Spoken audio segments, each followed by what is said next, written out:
So again, good evening to you all. I am the humble substitute of Father Rocco Popolo, who can't be here this evening because he's in another meeting, but I'm very grateful that you guys came, because it's not a very, the whole topic of Pope Francis and Islam is not a topic that many Catholics are aware of, even though it's pervasive in Catholic media, but that's another story, isn't it? At any rate, what I wanted to do this evening with you, and perhaps we might not need the whole evening, the whole time, because of there's not a lot of people for discussion. But you know, your ideas about this will be more than welcome, actually. And this is coming at a time, this is kind of last minute. Rocco had, I had mentioned to Rocco that I was going to do something on this for the end of Ramadan. Ramadan, I'm sure many of you may know, is a special, the holiest of months actually, but a special month for our Muslim neighbors. And much like, for example, I would kind of akin it to our Lent in some way, in this way, because of the fact that Ramadan is really a time, as you know, of fasting. We do that in Lent as well, right, as Catholics? Well, some of us do. We fasting and the prayers and almsgiving. Well, this is very much what Ramadan is about. It's about fasting, it's about prayers, and there's special prayers, and almsgiving, or what they call zakat. And it's a special time when they do some extraordinary things for communities all over the world. So just to let you know about that. So Ramadan is that kind of a period. Of course, it's different from Christianity's Lent, because our focus is on the cross of Christ. But at any rate, it's a time of renewal. It happens at different times of the year, but oftentimes it's in the spring. And like other events like Easter and Passover as well, it's a time of renewal and new birth as well. So this is what Ramadan is for them. So in fact, yesterday we had a panel presentation on the convergence of all these sacred feasts, which were happening in April of this year. It was like the first time in 30 years almost, I think, that they all came together. Not only the Abrahamic faiths, what we call, which are Judaism, Christianity, and Islam, but it also includes the feasts of our Hindu community, and also our Sikh neighbors who are everywhere, and they also have a community in Milis. And it's also the Buddhist New Year, Theravada New Year. So there's a lot going on in this month. It's just amazing how everything's converging.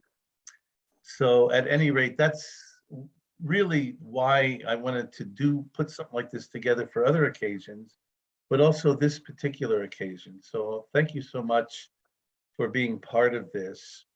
And I think before we start, I wanted to kind of just ask you guys first about Islam. I mean, what do you know of Islam? Where have you heard it? What is it? Do you know anything about it? Let me just throw out a preliminary discussion first about what you might already know about Islam, or have heard.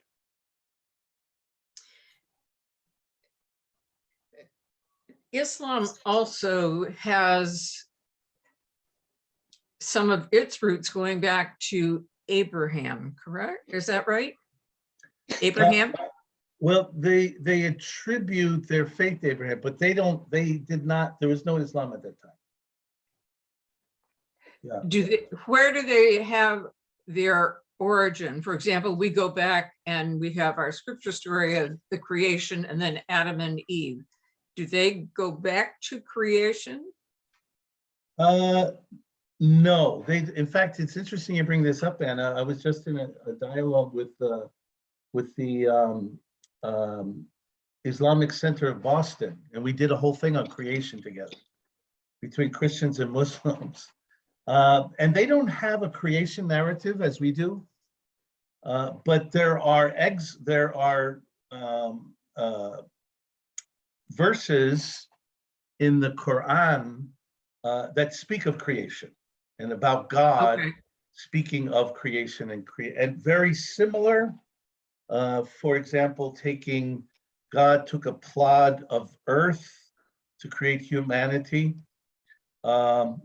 And he created humanity out of a drop of blood from the placenta. So is that kind of thing. So anyways, it goes on like that, but they don't have narratives as such, or even stories. They're all kind of sayings, things directly from the angel Gabriel to Muhammad, and all of these sayings were all, but there's no real narrative in the Quran like that. Okay. Yeah, just to let you know. But they certainly tie themselves to Abraham. Okay. In the plain of Ur, which Pope Francis visited actually not long ago, where Judaism, Islam, and Christianity find their connections. Right. Okay. Anything else, you guys? Have you heard anything about Islam? There's been a lot of. Do they have a reverence for the Blessed Mother? They do. I thought so, but Yeah. I don't know how or why. Yeah, they do. Absolutely. I wrote an article on it. I'll send it to you. Yes, they, first of all, they believe in Jesus, and they believe very much Jesus as a great prophet, not as the Son of God, and Mary, his mother. And Mary is actually the only woman who has a chapter named after her in the Quran. So it's chapter 19. Mary is, she's, there are differences, but there are also similarities. The Annunciation story is very, very similar to theirs. There's no Joseph. She's a single mom. Okay, so there you go. That was taken care of by her uncle. But they have a great reverence for Mary. And even today, there's we've done many, especially around Christmas time, there's many dialogues that go on between Christians and Muslims about Mary. Today Muslims love Mary very much, and they love Jesus. Of course, they see both of them in different ways. So that's pretty much it. Okay, why don't we move in then and go to, I'm going to share with you a PowerPoint.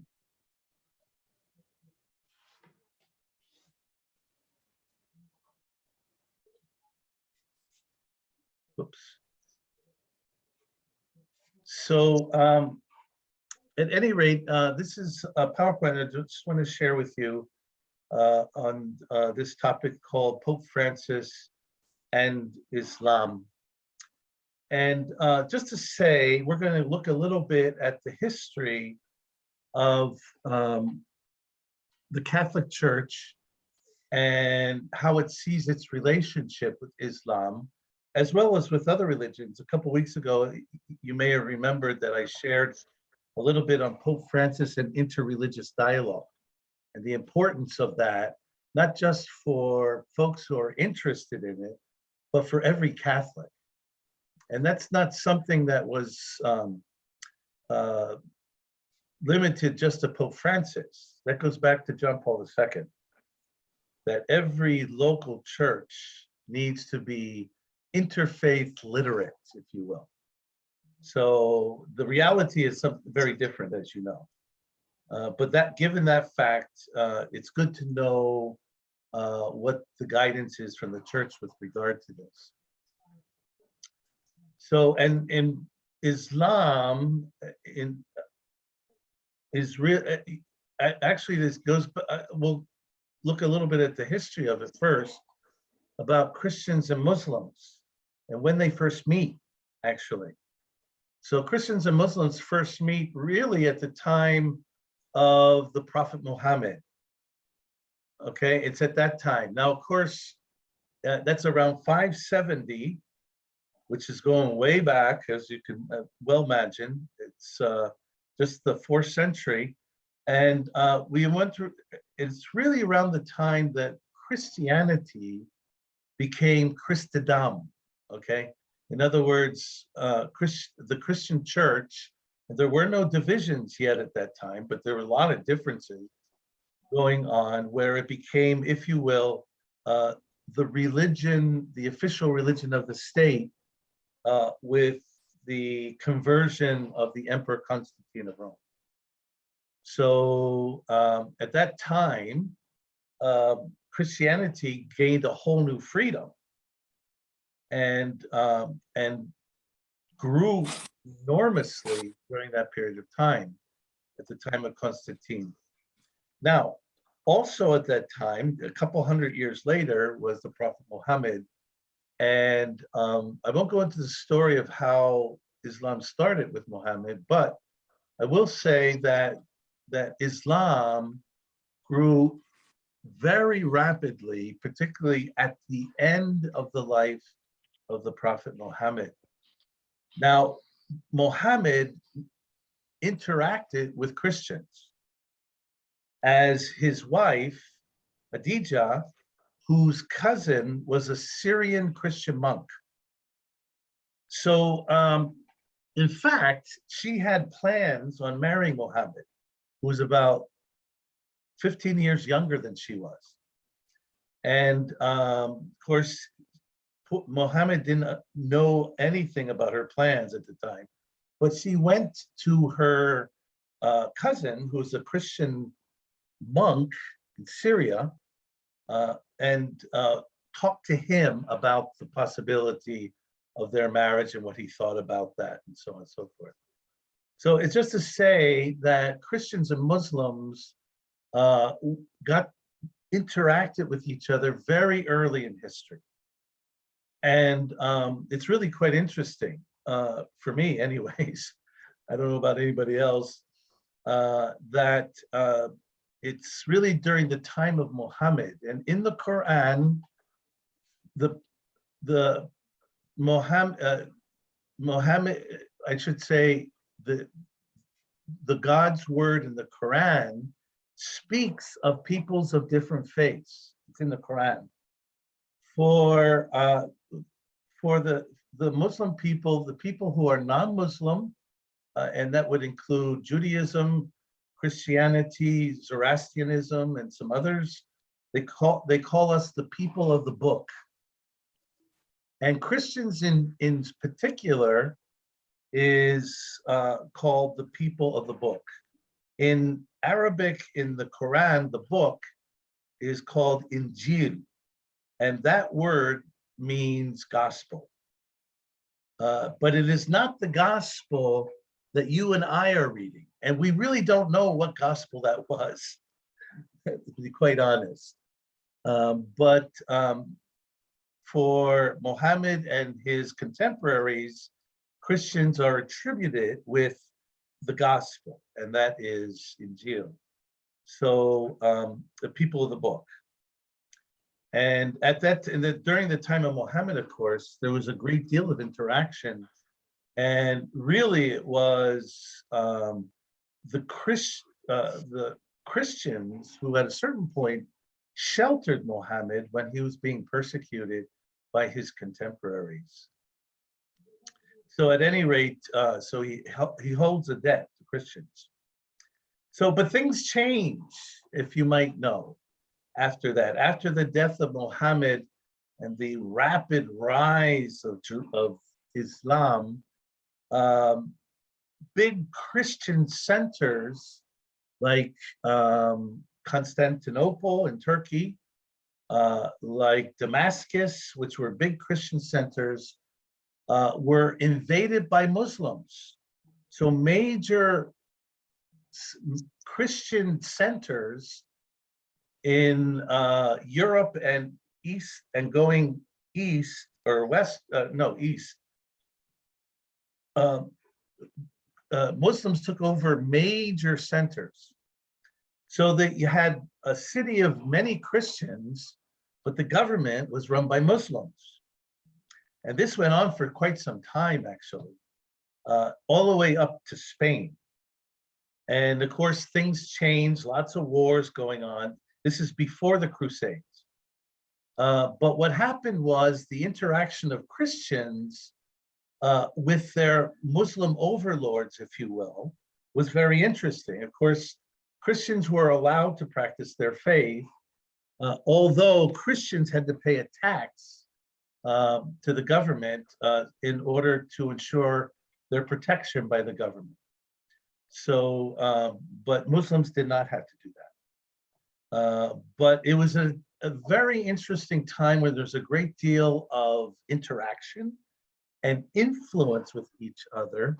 We know of John Damascene, for example, St. John Damascene, who was a saint of the Eastern Church, who was very involved in dialogue with Muslims.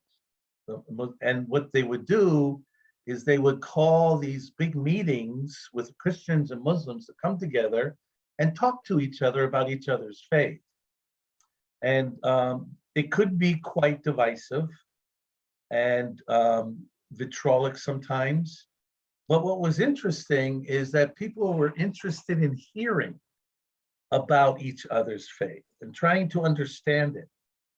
And especially during that time, the biggest problem that Muslims had with Christianity, as they do today, is the whole idea of the Trinity.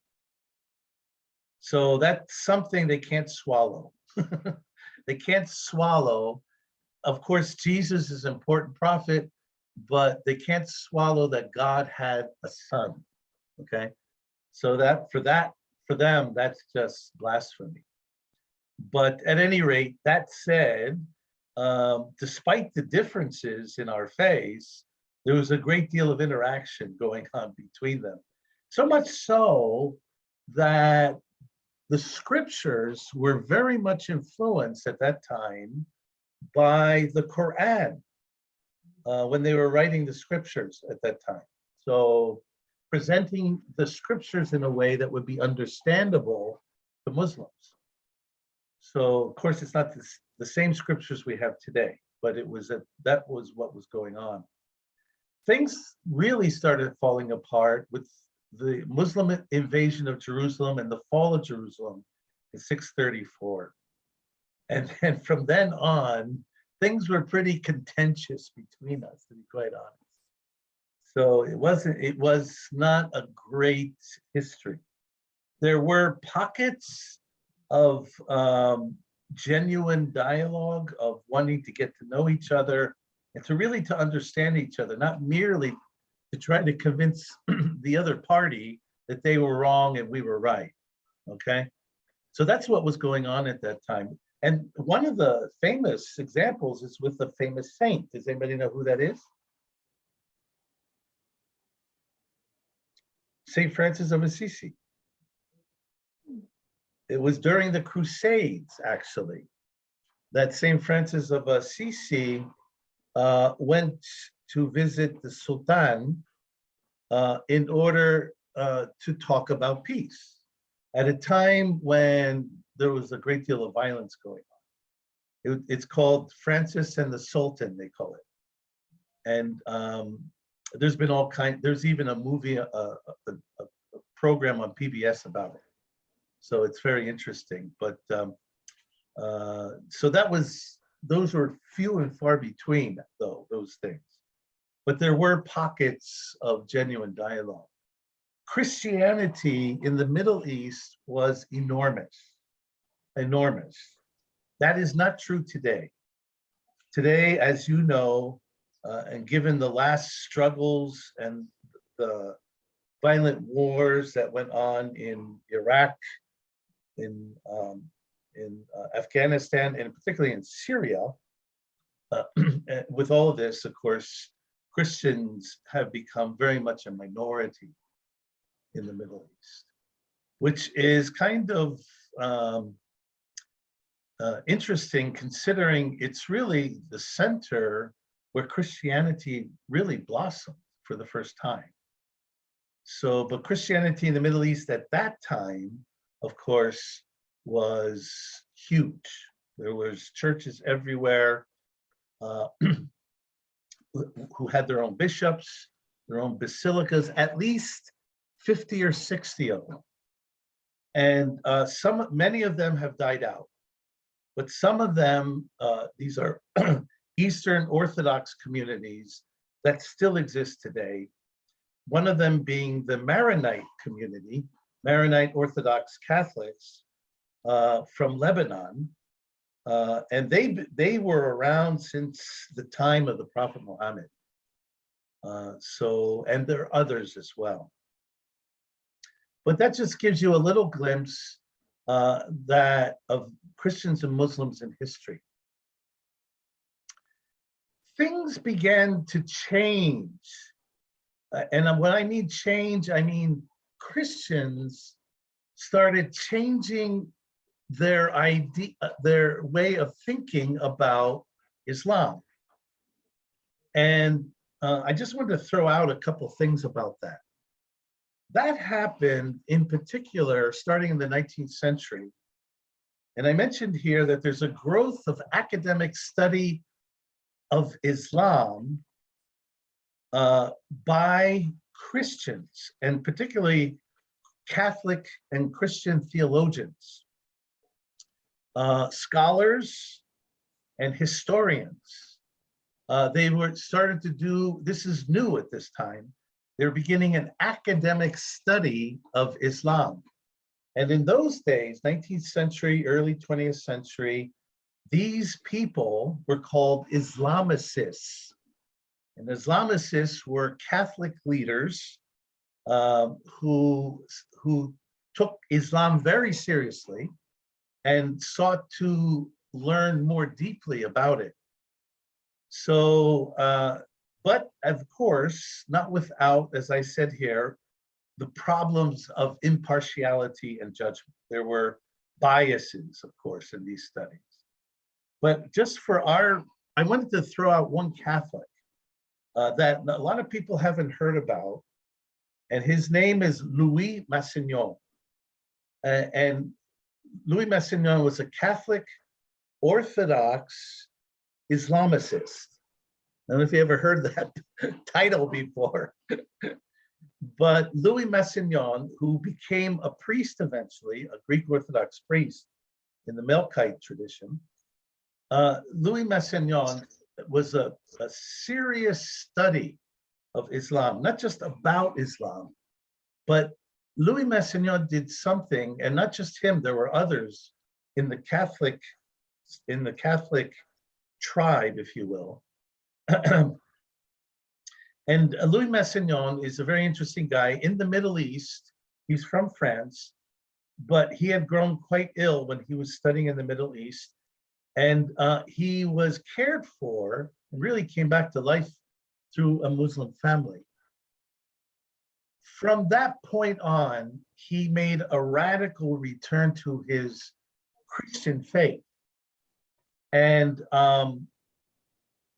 at that point, he began to understand about Islam, first of all, that as inspired as we are by our own Christian faith, of course, and the many aspects of it, Louis Massino and myself and many others are very much inspired by Islam. And Louis Massino was one of the first ones to write very seriously and from a theological and spiritual point of view, that the Holy Spirit was active in Islam. And when I say that, it's not about blurring the differences because there's big differences between Christianity and Islam. But Louis Massino began to push the idea in his theological writings about the presence of the Holy Spirit. Now, I won't get into all the nuts and bolts of that, because, and partly I'm not as familiar with it. If you ever want to know more about this guy, there's an expert in the Archdiocese of Boston, and her name is Dorothy Buck, and she goes to St. Paul's Church in Cambridge. And she runs a special, she's kind of an expert on Louis Massino. She's written a lot about him. And she runs a prayer movement he began in the early 1930s in Cairo called Badaliya, which is a prayer movement between Christians and Muslims. And that goes on to this day, and Dorothy Buck leads it. And she leads this prayer between Christians and Muslims at St. Paul's Church in Cambridge. So if anyone's ever interested in coming in, they're getting together on the 15th of May, I think. So, but just let me know. At any rate, another thing that Louis Massino did that we do today, the church did in particular, was to stress that Islam was an Abrahamic faith. That your question, Anne, about Islam's connection to Abraham as the greatest of prophets in many ways for them, stressing that Islam was an Abrahamic faith gave them a connection, if you will, both to Judaism and therefore also to Christianity. That we share something. We share the importance of the prophet Abraham. We share that, and as well as many other prophets in the Old Testament. And Jesus, of course, is also important to them. Now, I mentioned these two things, these two strands. One is the presence of the Holy Spirit in Islam. And the second thing is that Islam is an Abrahamic faith, along with Judaism and Christianity. These two central ideas became very important for the Catholic Church. And he was also BFF with Cardinal Martini, who was Pope Paul VI. They were best buddies, texting each other, Facebook, all that. And I'm kidding, no Facebook in those days. But at any rate, they were very good friends. And Cardinal Martini, later Pope Paul VI, was greatly influenced by Louis Massino and his ideas of Islam. And in fact, not just Pope Paul VI, but the thinkers of Vatican II at that time were very much influenced by Louis Massino, and there were others. Now, I wanted to share with you the entire, I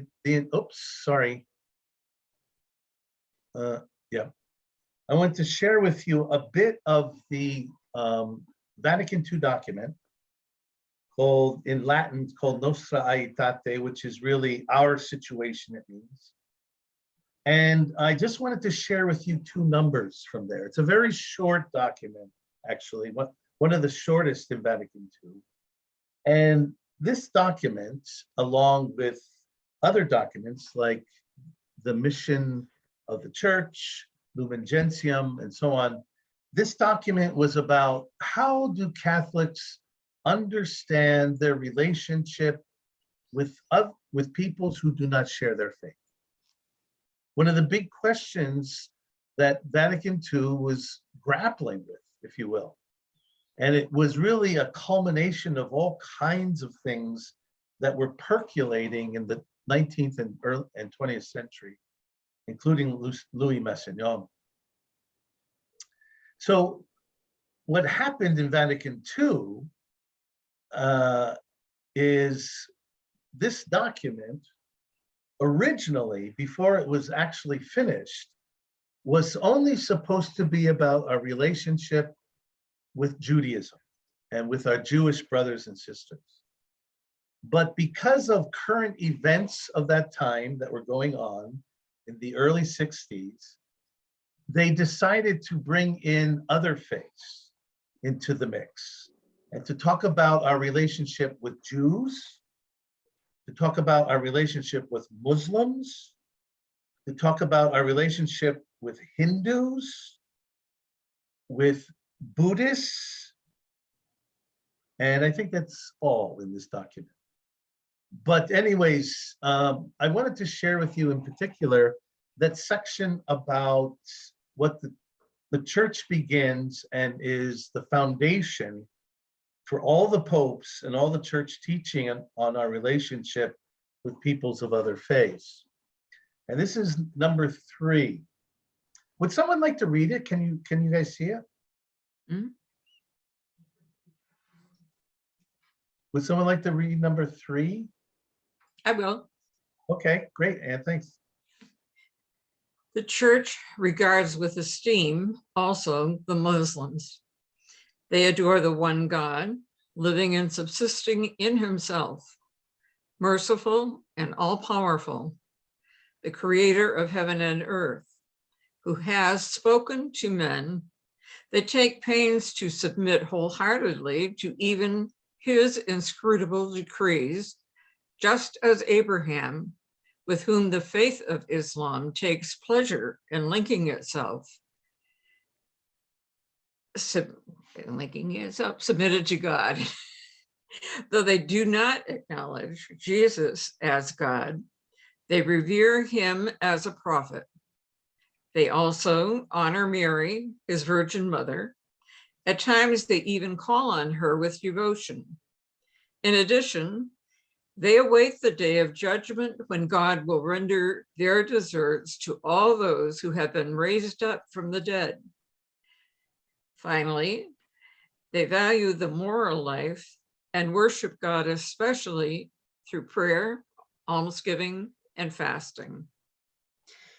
Since in the course of centuries, not a few quarrels and hostilities have arisen between Christians and Muslims, this sacred synod urges all to forget the past and to work sincerely for mutual understanding and to preserve as well as to promote together for the benefit of all mankind, social justice and moral welfare, as well as peace and freedom. Wow. Wow. Pretty radical, huh? Wow. You imagine for the early 1960s, it was pretty radical. But what's interesting is in that short little number, they kind of outline some of the main commonalities we share with Islam. And there are many others, but these are some of the main ones, certainly. Which tells you about how the Catholic Church has changed over the centuries in the way we understand our relationships with those around us who are not Catholic or not Christian. It's been an enormous, radical change of mentality. Now, it's easy to write this stuff on a piece of paper. So the next step, of course, is the struggle to make this part and parcel of the life of the church, and that was not so easy. And we're going on almost 60 years later, and we still struggle with it. And most Catholics, I would say, don't even know this. So, which is unfortunate, to be quite honest. Now, I mention all of these things to you because just to show you this enormous shift that happened. Pope Paul VI, of course, focused very much on Islam in his first encyclical, and we consider Pope Paul VI the grandfather of dialogue. The dialogue that we talk about with peoples of other faiths comes from the foundations of Pope Paul VI in his first encyclical called Ecclesiam Suam, or his church.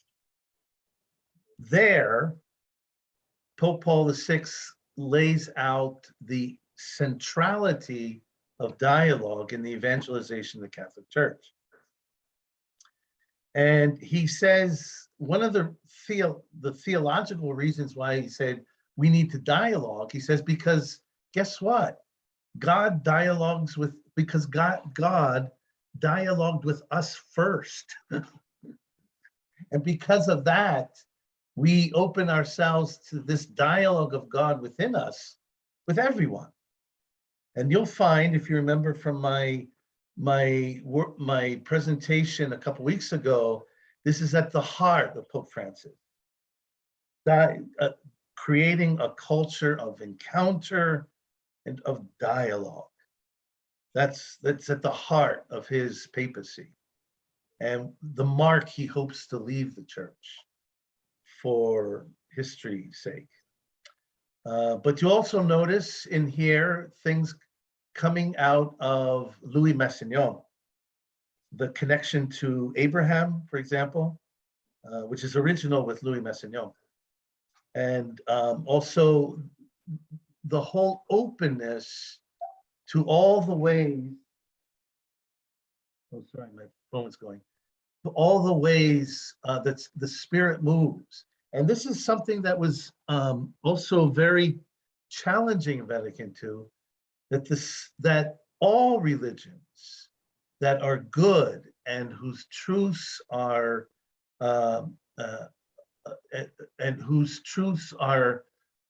are about love and mercy and hope for all humankind, that the Spirit is alive in all faiths, in all faiths.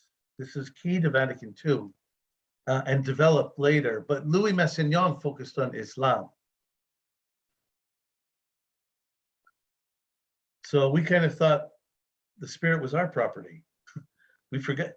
The other thing was that it's not God who has a church, but it's not the church who has Christ and God. It is God who has a church. This was a reversal of Vatican II to say that the mission of the church is God's mission. It's in God's hands. And all we are an instrument in God's hands. So now let's get to Pope Francis. Pope Francis, I just want to share three little things about Pope Francis before we open it up. But I wanted to focus a bit on the gestures of Pope Francis toward dialogue and solidarity with Muslims.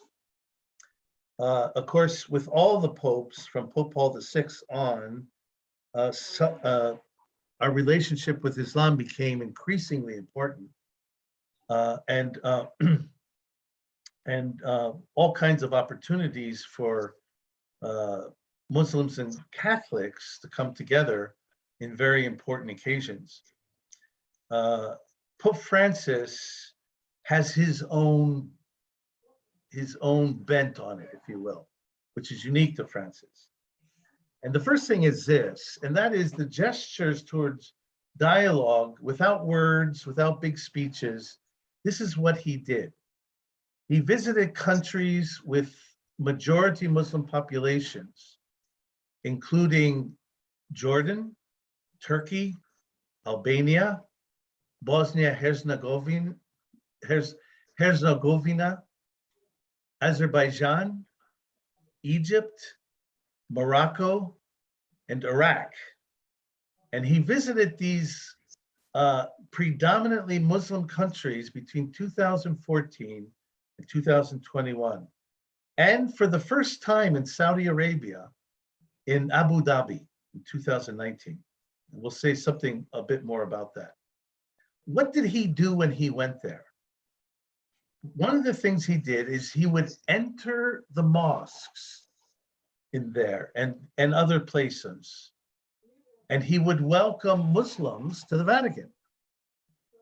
So there was an exchange in the holy places where Muslims gathered, and in Christian Catholic circles where Muslims could also gather as well. But Pope Francis tried to show that through gesture, it's all symbolic, that entering into the lives of Muslims is very important, and being respectful and entering their places of worship, which I have done many times. And have been treated with great hospitality. So the other thing is about his trip to Iraq, which is very interesting because on the way to the plain of Ur, which is where Abraham settled, by the way, and he paid a visit to the Grand Ayatollah Saeed Ali al-Hassani al-Sistani. I'm not going to get into the big thing there, but just to say that he was one of the leading spiritual leaders of Iraq Shia Muslims and one of the most senior scholars of of Islam. Now, why is that a big deal? Islam is divided into three branches. The majority branch is Sunni Muslims. About 90% of Muslims are Sunni. Smaller percentage are called Shia. And then, of course, we have Sufi. Now, what is interesting here, Pope Francis wanted to include all of Islam and all of their differences among themselves, because to be quite honest, they don't get along well, but between Shias and Sunnis and Sufis, like Christians do in some ways. Although that has been changing a lot, but I think Pope Francis is recognizing the diversity within Islam and trying to include all Muslims in his gestures of embrace and welcome. In 2017, the Grand Imam from Egypt welcomed Pope Francis in Cairo, inviting him to an international peace conference. The result of this process was evident 2 years later, 2019, at Abu Dhabi. I said he went. It was both he and the Grand Imam made history by signing a very special common statement together called Human Fraternity for World Peace and Living Together. It was Pope Francis and the Grand Imam. And if you ever want to look it up, it's just a page, it's a declaration, but it kind of sets the tone for our relationships with each other.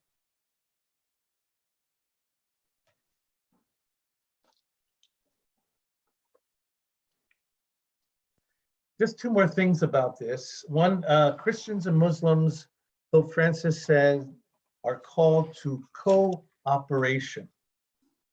Now, I mentioned this charter that was signed by Pope Francis and the Grand Imam. This charter is an open invitation to Muslims and Christians to work together for educating new generations, promoting human rights, defending and respecting holy places, and above all, believers of both traditions are called to the commitment of injecting a deep spiritual dimension in the world of today. Building bridges and cooperating for a culture of encounter and dialogue, Pope Francis says, does not mean wasting time in empty discussions or in hair-splitting hermeneutics or interpreting the meanings of things. It has to lead to building something concrete and visible together through cooperation and mutual involvement. Pope Benedict XVI referred to this too, that the transformation of a culture requires interreligious dialogue, among other things. So he's not in for having these nice little parlor discussions about the differences between Christianity and Islam. They're important. But what he wants to say is it must lead to a new solidarity with each other in the many local places where we exist together around the world.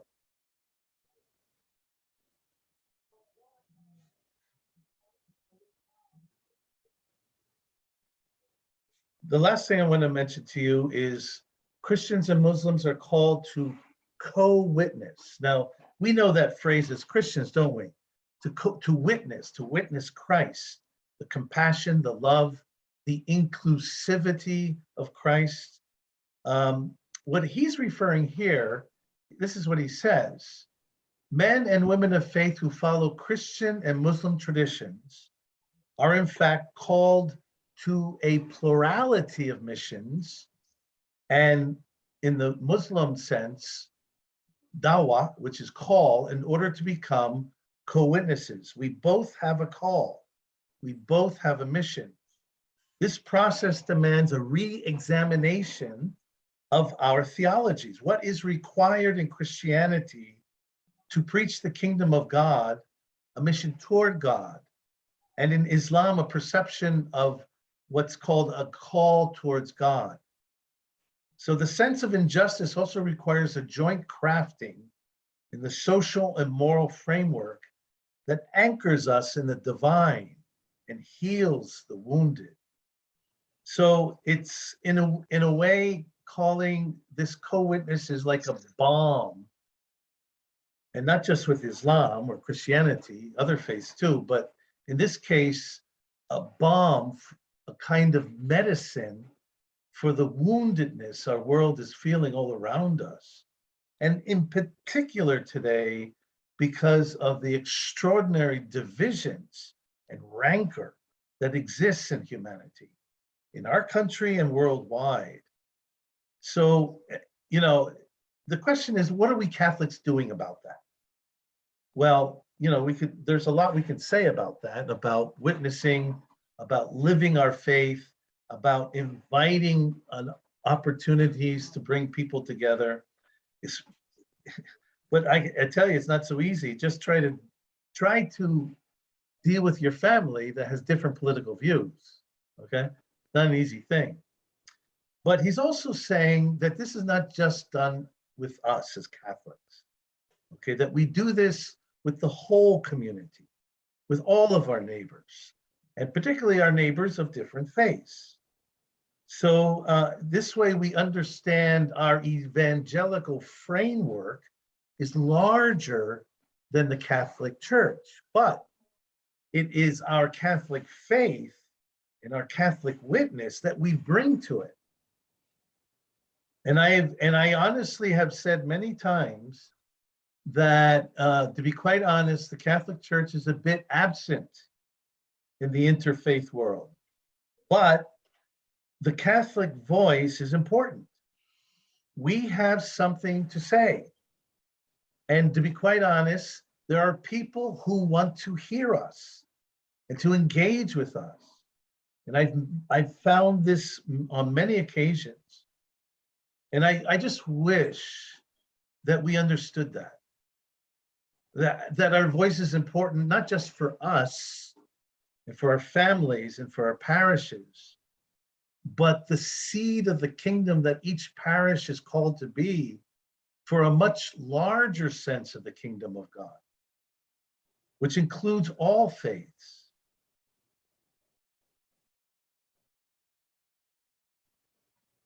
So finally, I just want to share you my take on my Catholic relationship with those different than my faith. And I say particularly Islam for me, not to exclude others, of course, but in my training was in Christian Muslim relations. So my studies, my research, my engagement with my Muslim counterparts has been a big part of my formation as a Catholic interfaith leader. So, and just a couple of things I wanted to throw out to you about that. One is, in my view, one of the ways that we can fan the flames of what Vatican II is calling us to is we need lay Catholic interfaith leaders that understands the important relationship of the parish with other religious communities around it. Now, that doesn't mean it doesn't exist. It does exist in a number of parishes to some extent, but we have a long way to go.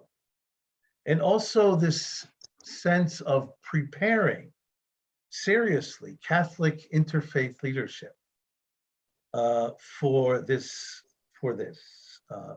big challenge. So that's one thing I would bring out from my view. The second thing is a need for a Catholic interfaith literacy that is curious, not only about what other faiths believe, but friendships with peoples of other faiths that underlines our diversity within our faith. So I would love to see, for example, a Catholic interfaith literacy program in religious education for children, for RCIA, for all the ways that we can become aware of our brothers and sisters, and how do we connect as Catholics with them? See, from a faith point of view. Now, in many places, there are many Catholics who don't have this kind of diverse neighborhood. They might not run into too many Muslims in their lives, you know.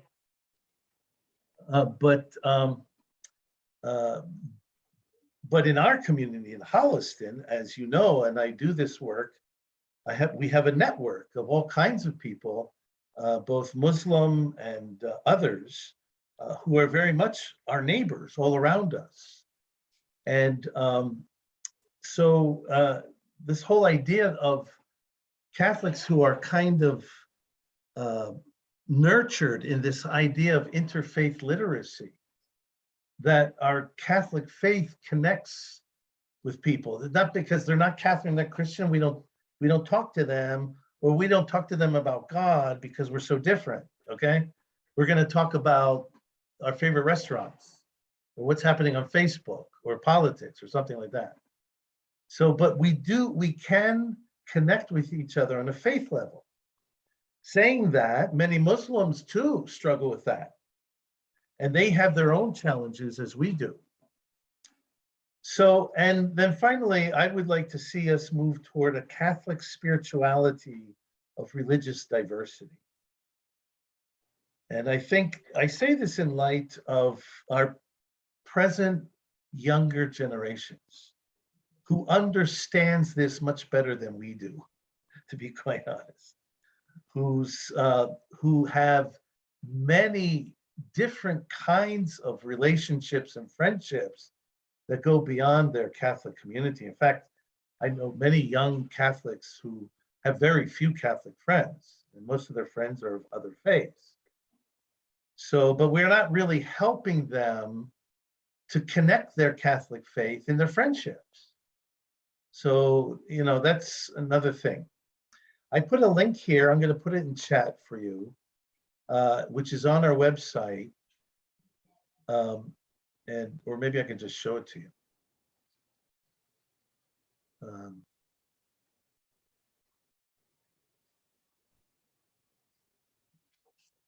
Can you see that?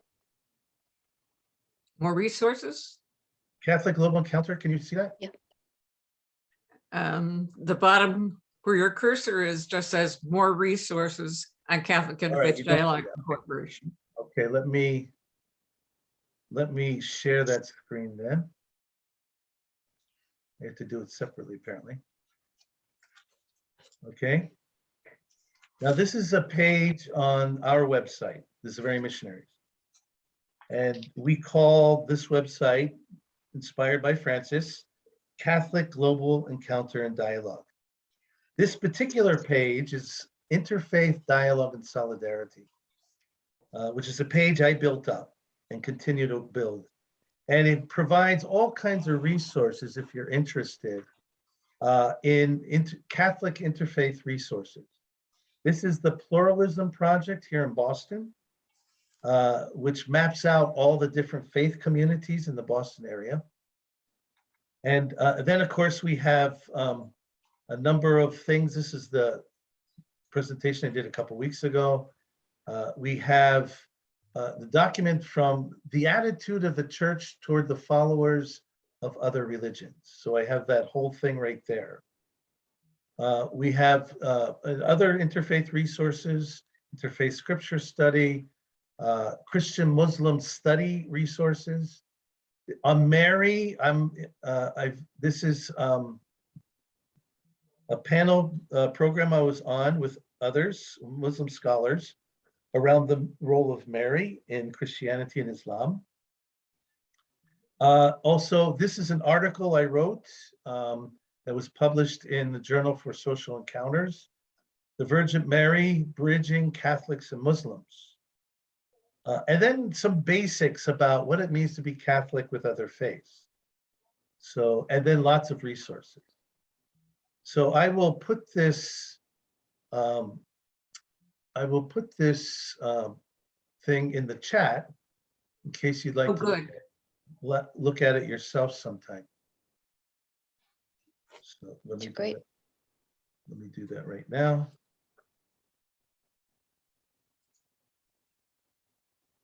Okay, so that's that. So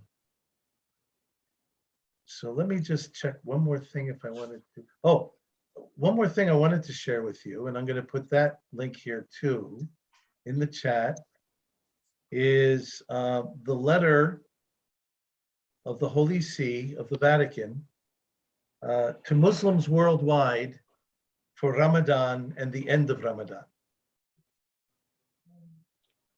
So in fact, I can, let's see if I have it here. Oh, I don't. That's okay, no problem. But just to say, that's another, feel free to look at that as well. The Vatican puts out a letter like this every Ramadan, as it does for other special occasions of other religious traditions. The latest one was put out May the 1st, I think, on for the Buddhist New Year, the Theravada New Year. So the Vatican puts out on these occasions special letters that bring us close to them, but also say what links us together. And it's done through the Pontifical Commission for Interreligious Dialogue. And I'm going to be a little boastful here that I have a former student, a Zavarian missionary, who is working in the Pontifical Commission for Interreligious Dialogue in the Vatican. So Poland, he's a great guy, was one of my students when I was in the Philippines. And he's from the Congo and super smart. And so anyways, there you go. So I've thrown a lot of stuff at you. It's quite long. And like great stuff. Well, thanks.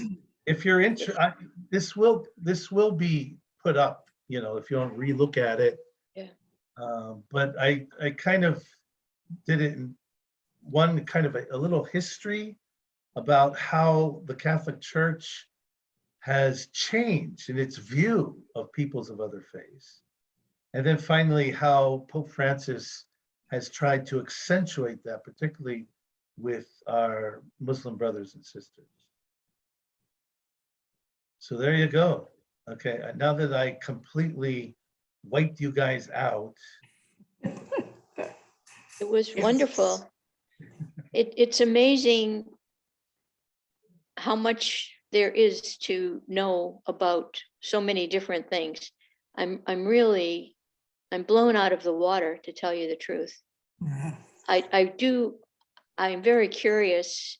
I'd like to learn more about the Shia in the community. I'm just going to share a little. I have a son and a daughter-in-law. It's a second marriage for my son.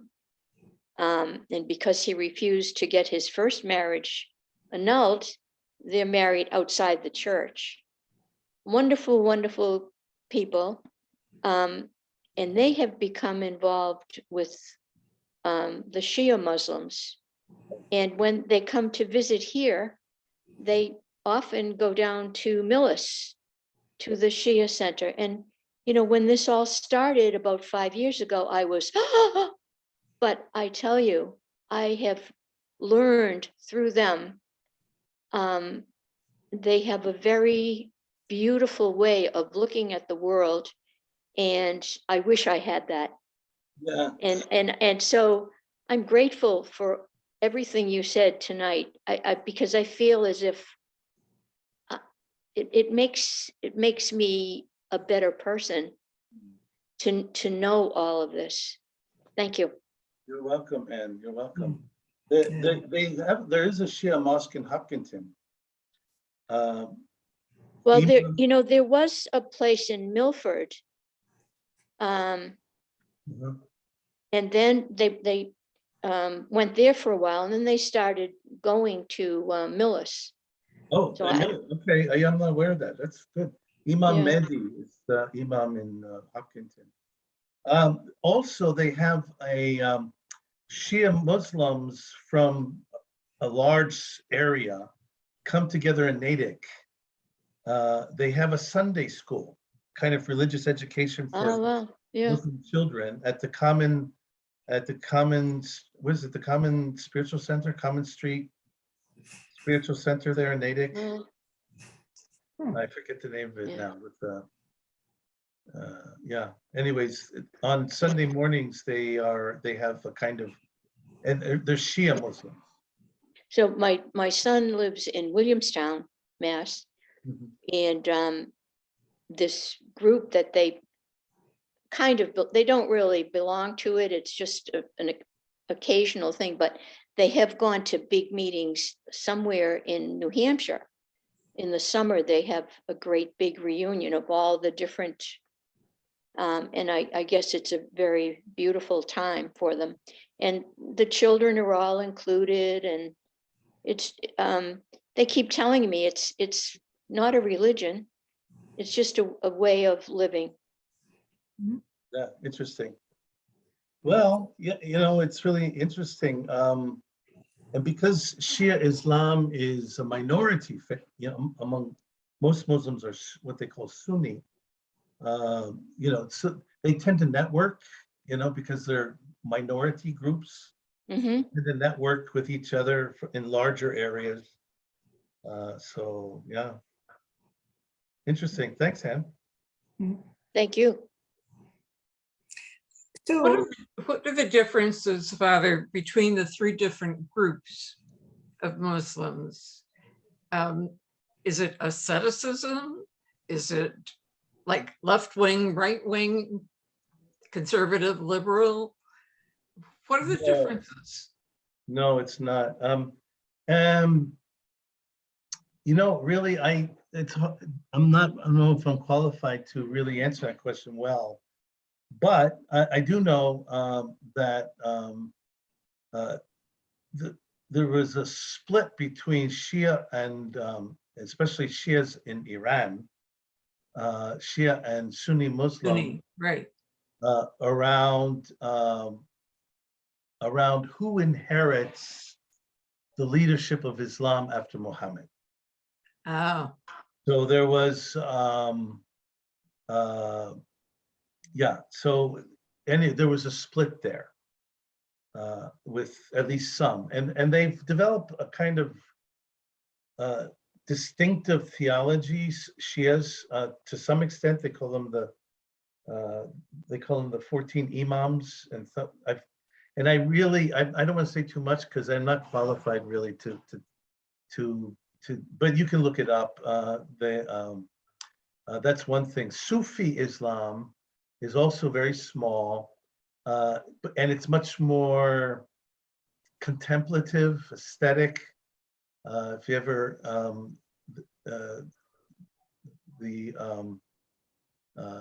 there are different, but basically among all three branches, it's the same Islam. You know, it's the same 5 pillars of faith and so on. It's the same Islam, same practices. It's just some differences. For example, in Shia Islam, at the end of the world, Shias, and not all agree on this, but many do, that Christ will come back, Jesus will come back to fight the Antichrist. And this is Shia Muslims. But that, again, is not a blanket statement for all of them. It's some scholars focus on that more than others, and they don't have the same system we do, where you have, we have kind of an authoritative theology and so on and so forth. I mean, they have a great deal of collaboration, and I forget the structure for it now, but yeah, it's just different. What about the understanding of the role of womanhood in each of those branches? It seems to me, just from the news, that there's one group, perhaps more than another, which, I'll use my own words, isolates women. From their point of view, perhaps they are protecting them as being, they want them to be pure. I don't know. Or is it because they want authority over them? Probably both, if not others. Well, first of all, and this is very interesting because recently there was the Taliban, no, who had closed all the secondary schools for girls in Afghanistan. Yeah. Just recently. So, and all the Muslim authorities all around them are in uproar about it. And you can't, this is not Islam, they're saying. You can't do that. You know? And, but anyways, I don't know what's going to come of it, but certainly, the Taliban is doing this.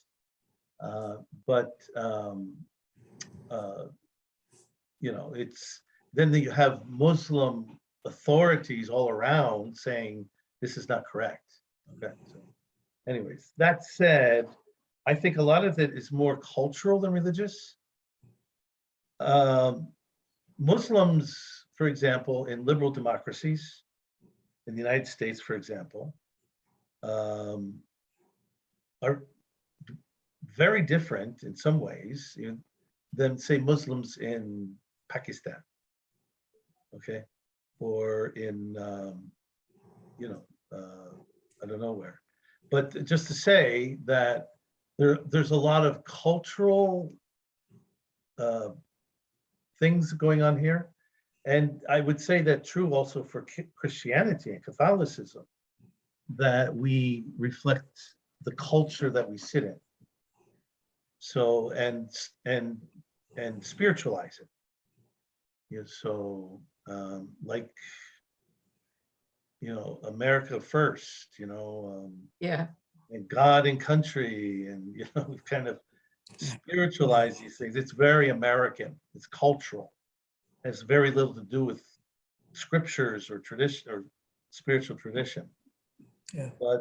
But this also plays out for Muslims. So Muslims, in a sense, are much more liberal. In liberal democracies, they tend to be more conservative in more conservative cultures. But it is a tension in Islam, and it's not easy. I have a couple of Islamic theologians who bring this out, sociologists too, that it's a tension Islam needs to deal with. And Pardon? What, just, it's a tension that that Islam needs to deal with. okay. Yeah. So, and it plays out differently in different cultures. So that's the way it is.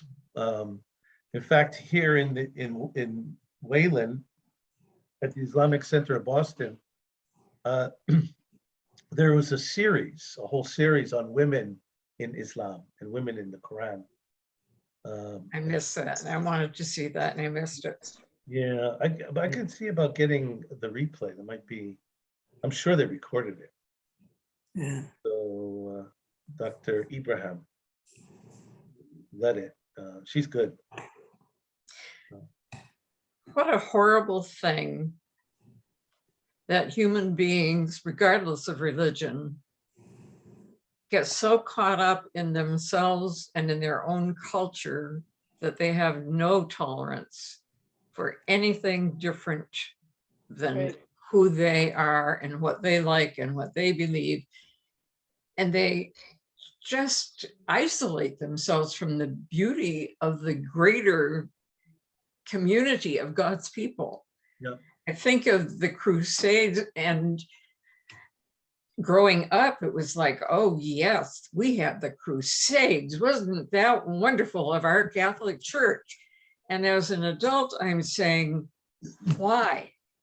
Why did we have to have violence between two groups of religious people? Yeah. That's a great question, Anne. I think we're going to have to wait until we get to the other side. I'm not sure. And we still struggle with that, don't we? I mean, it's still a struggle in many parts of the world. Yeah. So Do you think that we're improving? I mean, I look back, I think back to the 60s, and our big enemies, if you will, were other Christian faiths.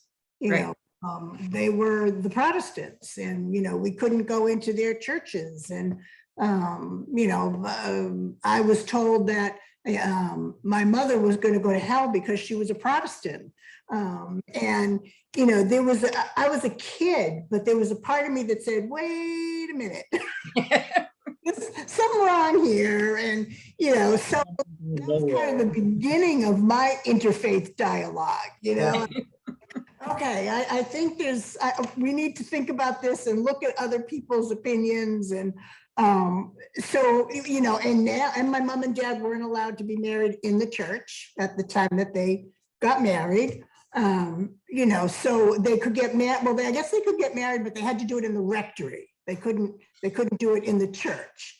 So all that, thank the Lord, has gone by the boards. So now, is there hope that this will go by the boards with the Muslims and the Buddhists and the Sikhs and all these other faiths that as an adult I'm just learning about, and that Right.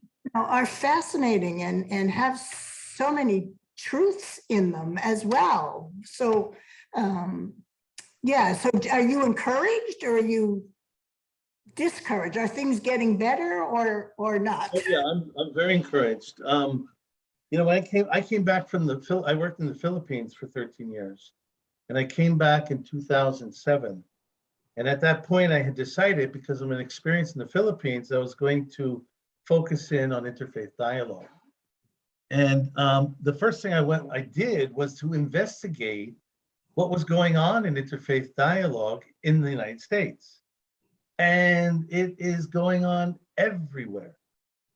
There are tons of things going on in every corner of the country, and which was very gratifying. So I didn't have to make anything up. I just had to join in. That's what I did. Yeah. So, that's basically how it started for me personally. But I'm very encouraged, despite it all, that there's, I think the naysayers and divisive people kind of steal the headlines, but it doesn't reflect the reality. The reality, in my view, is not that. The larger reality, that people are common sense people who understand respect and kindness and connection as not just something nice to do, but as a emotional need, connection. So yeah, I'm very and the church too has been doing great things. My issue right now with Catholic Church is that it tends to be relegated to experts, scholars, religious heads, bishops. It's kind of relegated there. There's informal dialogue that goes on all the time with people, and they don't need any direction from the church to do it. But there's a formal, as I was trying to say before, a formal catechesis in culture, in religious diversity, and interfaith literacy, to me is survival for Catholics today. It's absolute survival. And I'm trying to encourage it as best we can. It's not so easy, but I find and empowering lay people. Yeah, and it's the lay people like yourselves who encounter it first before clergy does. Okay. Clergy's jobs kind of depend on the parish and the institution and things like that. I don't mean to belittle that, but they don't encounter the way Catholic families who have mixed marriages, who have interfaith marriages, who have children who marry into other faiths, or whatever. I mean, they're the ones that encounter these things. So giving Catholic families and Catholic laypersons tools for this, I think, is extraordinarily important. Yeah. I think even of the Native Americans, the more I read about them, they have a beautiful Native religion, which respects one another, has great care for the earth, absolutely worships God, be it the north, south, east, west, but we're surrounded by God. If we only would take time to listen rather than say, oh, I'm not going to that meeting, I know what they're going to say. We have no idea what they're going to say. Yeah. Well, I'll tell you what, Anna, I'll give a suggestion for wings. This has been great, Father Carl. Thank you. Thank you so much. Thank you. It was a small little group, and it was nice. Thank you so much. Yeah. And I Thank will. you. Be well. Be safe. Thanks. Fascinating, Father Carl. You're welcome. I have to think it all out. Thank you very, very much.